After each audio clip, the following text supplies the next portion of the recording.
China is the second largest economy in the world and is currently on the brink of a financial collapse to the likes that has never been seen before. Chinese people place a huge importance on protecting future generations financially, and paradoxically, this simple fact could be what actually leads to a huge destruction in generational wealth in China, and in turn leading to a global economic collapse. Despite other governmental efforts to prevent or contain this inevitable downfall, it's just a matter of time until a devastating ripple effect will echo its pain throughout the globe. Prior to 1979, there was a 56% tariff rate on imported and exported goods from China. But after the free market reforms, China has been among the world's fastest growing economies, with real annual GDP growth averaging around 9.5% through 2018, lifting 800 million people out of poverty. Instead of giving you an example of this, I just have you look around. I mean, just 20 years ago, almost no one had Chinese electronics or cars, and now they're everywhere. The point is that this growth happened very, very quickly. During this massive economic expansion, 70% of the population invested their money into some form of real estate, which currently equates to nearly 30% of China's GDP. Keep that detail in mind for later because we're going to come back to it. In 2020, the pandemic changed the global landscape almost overnight. Lockdowns, panic, fear, uncertainty, and unsurmountable death.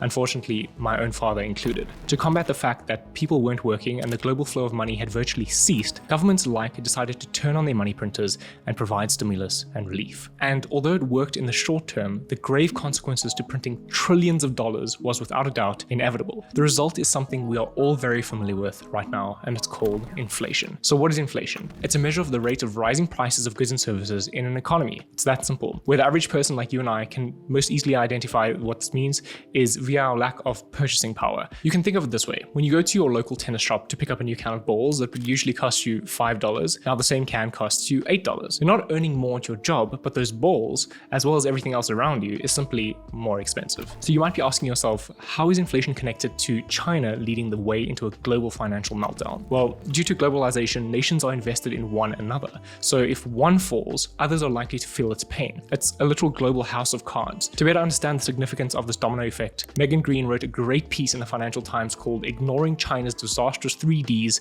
Could Be a Global Risk." The 3 Ds she refers to are disease, drought, and debt. Let's start with disease.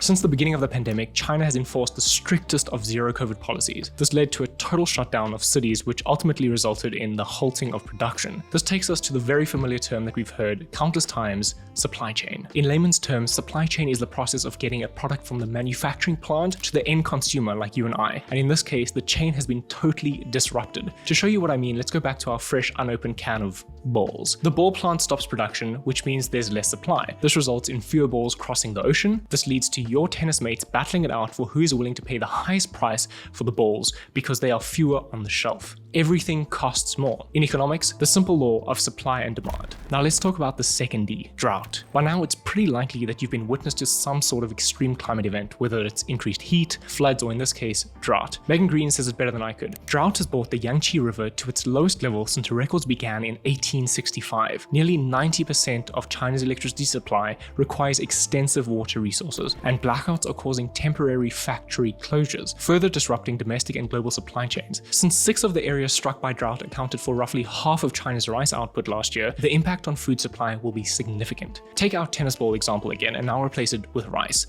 You get the picture. A ton of people are suffering from rising costs around the world, but increasing food costs affects almost every human on Earth. I say almost because the rich are usually unaffected by these changes. In a booming economy, people are willing to outbid one another for luxuries and wants, but when the economy is in shambles, it's a literal fight to the death as humans need food and water to survive. So when their prices increase and only the rich can afford to weather the storm, billions of people could potentially be left suffering. This sounds all pretty bad, right? Well, unfortunately, it doesn't get much better, as I consider the third D to be the real wrecking ball. I'm speaking about China's debt crisis, which is specifically centered around the real estate sector. Remember the detail that I mentioned earlier that we'd come back to? Well, 70% of China's population's wealth is tied up in real estate. This makes up nearly 30% of China's GDP. Think about that. 30% of the wealth of the second largest economy in the world is tied up in a single sector, and that sector is on the brink of a collapse. Essentially, the banks lend property developers money in stages to build. With the zero-COVID policy and factory shutdowns, the workers who bought those homes off plan are no longer able to meet their mortgage repayments. Unlike the rest of the world, where if you buy a property off plan, you generally only start paying the mortgage once the property has been completed. In China, you start paying the mortgage right away, even before the property is completed. And people can end up paying mortgages for years before they even have a place to stay in rent out, or sell. Now, this kind of sounds like what goes on in the world of startup or early stage seed investing, where investors are willing to take on outsized risk by purely betting on an idea without a guaranteed outcome. The difference is that these investors are usually completely aware of the risk they're taking, and it generally doesn't matter much if the idea never succeeds because the investor is well diversified already into many different startups and companies and are investing only with their excess capital. However, in the retail real estate market, these investors are taking out loans and investing their life savings and, as mentioned, their family's wealth into a sector that is traditionally a relatively safe one, and they weren't at all aware of the risk and didn't see the housing bubble coming. On the same token, due to this liquidity crunch, the banks are no longer willing to continue distributing the loans to the property developers either, which prevents the developers from finishing the work they started. On top of this, because the Chinese economy was booming prior to the pandemic, the properties were heavily overvalued, which is making matters even worse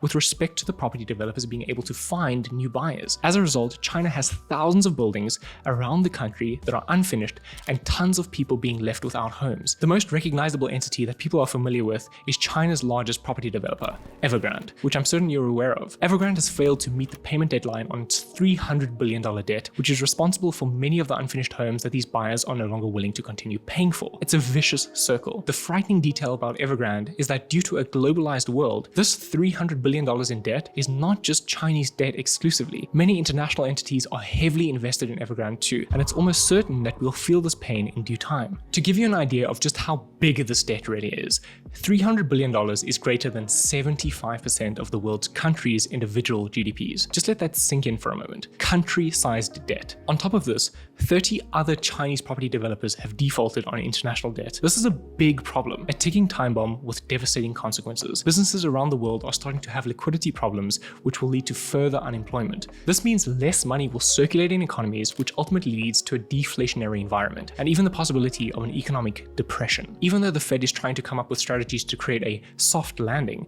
in many experts' opinions, this crisis is bigger than just the Fed, which I truly agree with. The thing is, no one really knows how long this crisis will take to resolve, and many of the macro investors and advisors that we're hearing from all have their own opinions based on the metrics they apply, since all of this is up to interpretation, as is with any widely available information. Harry Dent, the political and financial strategist, calculates that all of 2023 will be a risk asset winter. He believes that all of the asset classes, including gold, which in my opinion is falsely touted as one of the bedrocks of security, are still heavily overvalued. As for crypto, due to it being as young of an asset class as it is, he thinks it has the highest risk. As you know, I'm a massive proponent of this asset class, and while I still heavily support the long-term use of the technology, we can't ignore that the majority of the value in the space is all up to speculation. To put this into context, Dent predicts that Bitcoin will drop as low as $3,000 during this financial winter before it bottoms. Now, while I understand that you could be thinking that this is nothing but doom and gloom, it doesn't mean that there aren't strategies that you can implement to protect yourself. This is actually an opportunity of epic proportions, and if you watched my recent video on the recession, you'll understand exactly why. Again, I'm not going to state the obvious, but it's necessary. Find an income source, whether that's finding a job or starting a business. Having a regular source of income is fundamental to being able to weather the storm. The thing is, jobs will be fewer and far between, so you need to be flexible with the work that you're willing to take on. But that's the beauty in it. This is an opportunity not only to prove to yourself that you're capable, but in doing so, you'll sprint past the others who forfeited this opportunity. If you have the goal, take the time to develop or learn a new skill.